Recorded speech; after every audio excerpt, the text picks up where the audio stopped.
그런데도 불구하고 연준 쪽에서의 발언들은 계속 강경하고 조심하라라고 시그널을 내주고 있음에도 불구하고 시장 참여자들은 그 얘기를 무시하고 있다는 거죠. 근데 이 얘기를 왜 안 해드리면 안 되느냐면 이 얘기를 안 해요. 왜냐하면 시장이 그냥 갈 거라고만 꿈에 젖어 있죠. 꿈이라는 겁니다. 꿈이라는 거예요. 시장 가면 좋죠.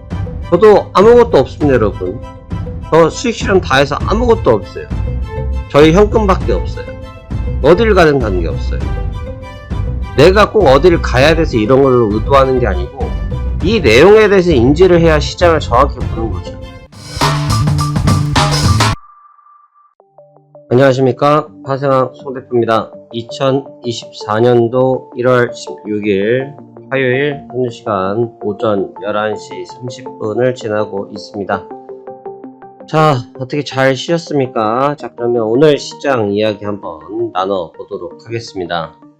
자, 간밤에 있었던 증시부터 살펴보도록 하죠. 간밤에 있었던 미국 증시는 휴장을 맞이했었죠. 앞서 많이 말씀드렸던 것처럼 마틴 루터 킹 데이로 인해서 하루 휴장을 취했고요. 대신 선물 시장에서는 거래가 이루어졌고 대신 조기 종료가 되면서 마감이 됐습니다. 일단 주요했던 기준이 되는 현물 증시가 거래가 없었기 때문에 선물 시장의 변동성이 아주 크진 않았습니다만 여전히 하방 압력이 높게 이루어지면서 조정을 받으면서 마감이 좀 됐습니다. 하지만 눈에 띄는 조정은 아니었고요. 오히려 오늘 아침에 개장을 하면서 조정을 받는 부분이 좀 눈에 띄게 조정을 받고 있는 부분이라서 지난 밤에는 그냥 잠잠했다 정도로 보시면 되겠습니다. 대신 독일 쪽, 그다음 유럽 쪽 주가의 전반적인 모습들은 어떠한 상황들이냐면 일단 고점을 형성하고 고가에서 거의 근 한 달째 지금 시세를 좀 브레이킹이 걸려있는 상태이긴 합니다. 근데 주목을 하셔야 될 건 뭐냐면 지금 22 쪽에서 나오는 발언들인데 이거는 어쩔 수 없다고 생각이 들어요. 제가 봐도 어쩔 수 없는 발언들이긴 한데 지금 유럽 쪽 특히나 22 쪽에서 발언들이 연준이랑 발언이 지금 거의 흡사합니다. 대놓고 지금 하는 말이 뭐냐면 금리 인하 너무 기대하지 말아라 라고 22에서 말씀을 하셨어요. 또 주요한 의원들이. 근데 이제 그 발언들이 왜 문제가 되냐면 계속해서 말씀을 드리고 있지만 앞선 미국장에 대해서도 설명을 드릴 때 그와 같은 기준으로 설명을 드렸는데 시장 참여자들이 기대를 한단 말이죠. 시장 참여자들이 기대를 하니까 이제 그게 반영이 되어서 시장이 움직인 건 맞아요. 근데 아주 흔히 있는 일은 아니고 비일비재하게 나타난 모습은 아니란 말이죠. 그런데도 불구하고 연준 쪽에서의 발언들은 계속 강경하고 조심하라라고 시그널을 내주고 있음에도 불구하고 시장 참여자들은 그 얘기를 무시하고 있다는 거죠. 배제를 했다는 거죠. 그러니까 지금 어제 22에서 오늘 새벽에 했던 얘기도 마찬가지인데 야, 금리 인하 하긴 할 것 같은데 그래도 너무 경계를 풀지 말아라. 위험하다라는 시그널을 또 내줬단 말이죠. 어떻게 보면 연준과 22가 일맥상통한 부분이라 볼 수 있어요. 근데 이거는 한국은행 측면에서도 우리나라 한국은행에서도 총재님께서 나오셔서 같은 말씀을 하십니다. 같은 말씀을 하시기 때문에 정책적인 관료자들 입장에서는 어쩔 수 없는 부분이라고는 할 수 있어요. 그런데 문제는 뭐냐면 그 말을 배제하고 제 얘기는 뭐냐, 그 얘기를 배제하고 걔네들이 뭐라 하든 관계없어, 시장은 갈 거야 라고 말씀을 드리는 게 아니고 관료의 말을 또 믿자는 건 아니에요. 왜냐면 역사적으로 봤을 때 시장을 한 달, 두 달이 아니라 십수년의 역사를 놓고 봤을 때 사실 관료들이 말했던 대로 시장이 흘러가는 경우들은 드물어요. 여기서 시장이라는 건 뭐냐면 정책적 방향이 아니고 증시의 방향을 말씀드리는 겁니다. 드물어요. 그러니까 결국은 그 사람들의 말에 그런 부분에서 신뢰도를 깎아먹긴 하지만 문제는 분명하게 말씀들을 해주고 계시단 말이죠. 근데 지금 생각을 해야 될 건 뭐냐면 작년 11월, 12월 달에는 흔히 말해서 그 말을 그냥 스킵을 해버렸어요. 스킵. 니는 떠들어 난 모르겠어 하고 스킵을 하고 주가를 올려버렸는데 근래 고가에서 계속해서 그런 말씀들을 하고 계시면서 시장이 멈춰 있다는 거죠. 이 점에 대해서는 경계를 안 하는 게 더 이상한 거죠. 경계해야 됩니다. 경계해야 돼요. 그러니까 지금도 ECB도 말하는 게 뭐냐면 올해 금리 4번 인하할 거야. 4차례 금리 인하 예상돼 라고 하면서도 불구하고 인플레이션에 대해서 계속해서 언급을 하고 있지 않습니까? 제가 인플레이션 때문에 국제유가에 대한 부분도 계속해서 설명드리고 있죠. 그러니까 지금 인플레이션에 대한 부분이 계속 발목을 잡고 있단 말이에요. 그러니까 결국 이게 어떻게 보면은 뭐가 될 수 있냐면 내관이 될 수 있는 거예요. 시장을 터트릴 수 있는 내관이 될 수 있다는 말이죠. 그렇기 때문에 주의해서 봐야 되고 주목을 해서 봐야 돼요. 지금 당장, 지금 이 자리에서 반영을 받고 있지 아니하고 그 흐름에 따라서 가고 있는 것 같지 않아 보이지만 어느 순간에 일시적으로 힘이 집약돼서 갈 수 있다는 거죠. 굉장히 위험한 플레이예요. 왜냐? 언제 움직일지 모르니까죠. 오히려 매일매일 나오는 경제지표는 대응하기가 쉬워요. 왜냐면 경제지표는 너무나 정직하잖아요. 22시 30분, 23시 30분, 24시. 정해진 시간에 정해진 지표가 나오고 거기서 오차 범위가 있어봤자 플러스 마이너스 5분이에요. 쉽게 말하면 플러스 마이너스 5분 이내에 지표가 다 나타나기 때문에 지표에서 나타나는 부분을 인해서 확인할 수 있는 부분들은 다 확인할 수 있다는 거죠. 근데 지금 말씀드리고 있는 측면들은 언제 어떻게 반영될지 모른다는 겁니다. 뇌 속에 시한폭탄을 달고 있는 거랑 똑같은 거예요. 우리 머릿속에 뇌동맥류라고 있죠? 머릿속 안에 어느 순간 터질 줄 모르는 부정확한 혈관을 갖고 있는 거랑 똑같은 거라는 거죠. 굉장히 위험한 플레이가 될 수 있다는 겁니다. 이 얘기를 왜 안 해드리면 안 되느냐면 이 얘기를 안 해요. 왜냐하면 시장이 그냥 갈 거라고만 꿈에 젖어 있죠. 꿈이라는 겁니다. 꿈이라는 거예요. 시장 가면 좋죠. 저도 아무것도 없습니다, 여러분. 저 수익 실험 다 해서 아무것도 없어요. 저희 현금밖에 없어요. 어딜 가든 관계없어요. 내가 꼭 어디를 가야 돼서 이런 걸로 의도하는 게 아니고 이 내용에 대해서 인지를 해야 시장을 정확히 보는 거죠.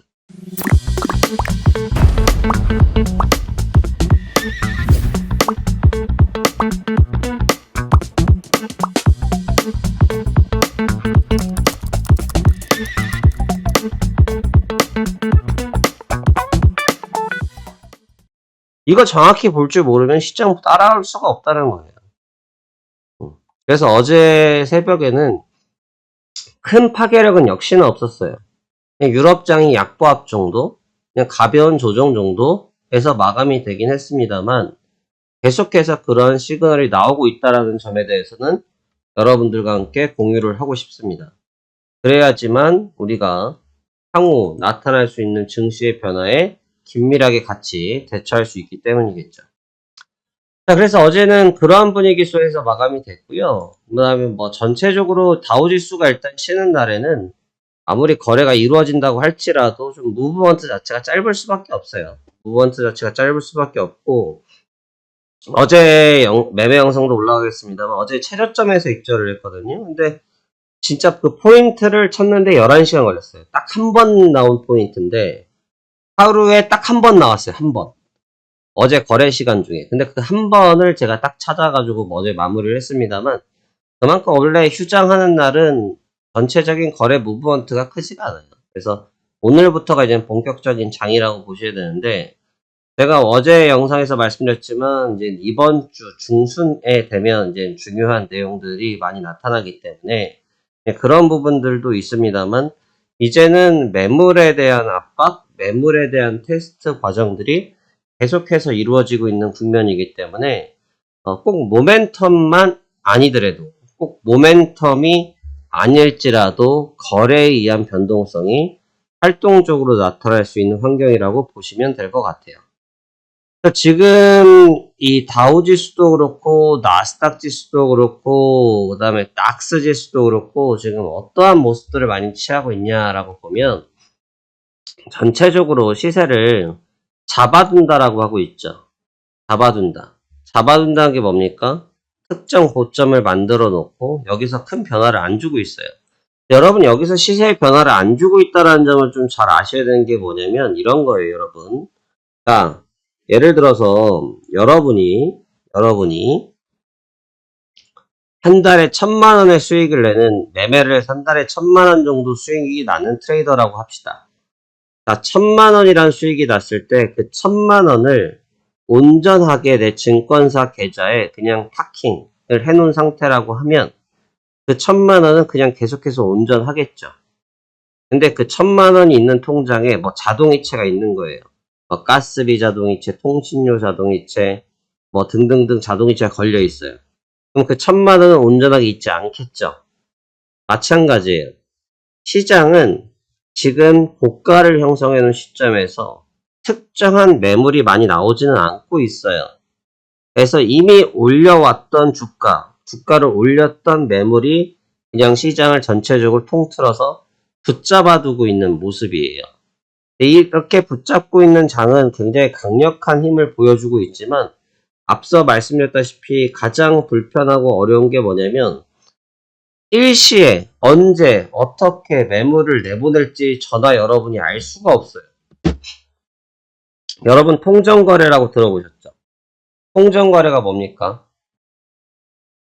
몇 날, 며칠, 몇 시, 몇 분, 몇 초에 우리 물량 2만 개, 가격 10,000원에 바꾸자.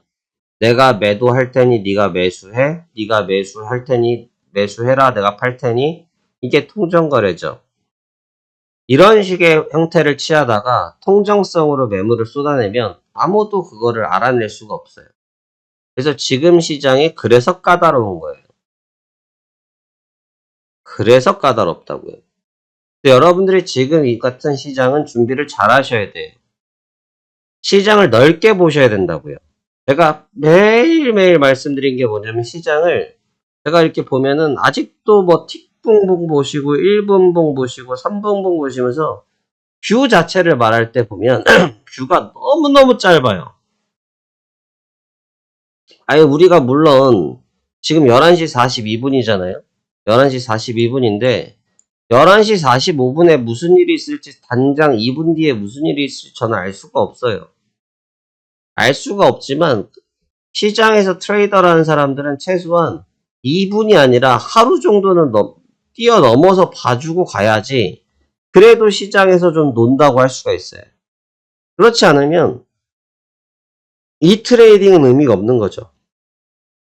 그렇기 때문에 여러분들이 통상적으로 예전의 매매 방식들을 보면 아주 소규모로 수익을 나고 대규모로 손해를 보고 이런 식의 이게 반복이거든요.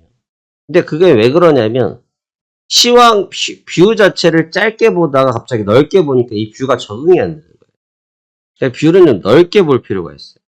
그래서 지금도 말씀드리는 것이 단기적으로 보면 뭐 하락으로 보이고 상승으로 보일 수 있지만 전체적인 뷰는 묶임이에요.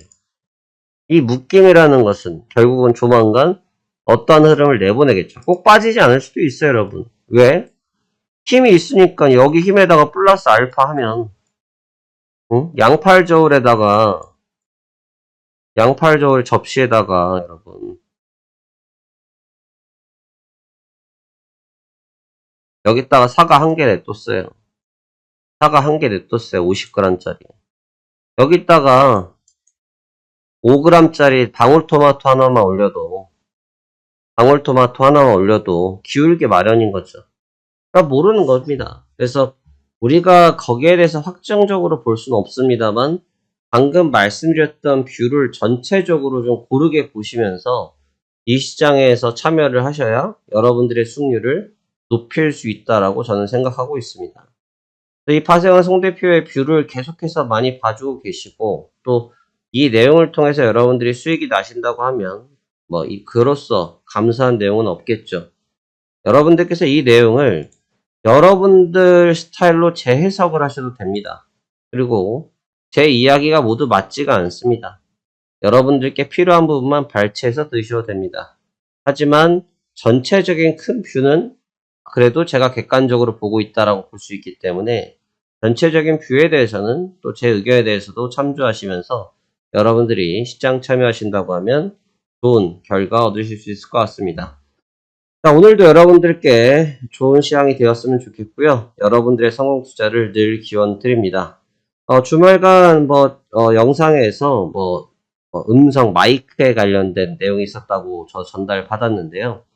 장비는 이상이 없고요. 예, 장비에는 변함이 없습니다. 늘 예전부터 찍었던 그 장비 그대로인데, 제가 영상에서도 말씀을 드렸지만 제가 목이 별로 지금 좋지가 않습니다. 그래서 영상을 계속 올려드리지 못할 수도 있어요. 지금 목이 좀 별로라서 몸은 괜찮은데 말이 잘 안 나오는 상태입니다. 그래서 조금 음성이 듣기 불편하셨다고 하면 죄송합니다만, 많은 분들께서 도라지부터 시작해서 배부터 시작해서 저를 걷어먹이시면서 어떻게든 일을 하게끔 만들어주고 계시긴 합니다만, 여전히 목이 좀 좋지 않아서 음성이 좀 좋지 않게 들리실 수 있을 것 같습니다. 하여튼 불편하셨다면 그 점 죄송하고요. 하지만 장비 문제는 아니다 라는 점을 말씀드리도록 하겠습니다. 자, 그럼 여러분들의 늘 성공 투자를 기원하면서 오늘 시황은 여기까지 마무리하도록 하겠습니다. 감사합니다. 파생왕 송대표였습니다.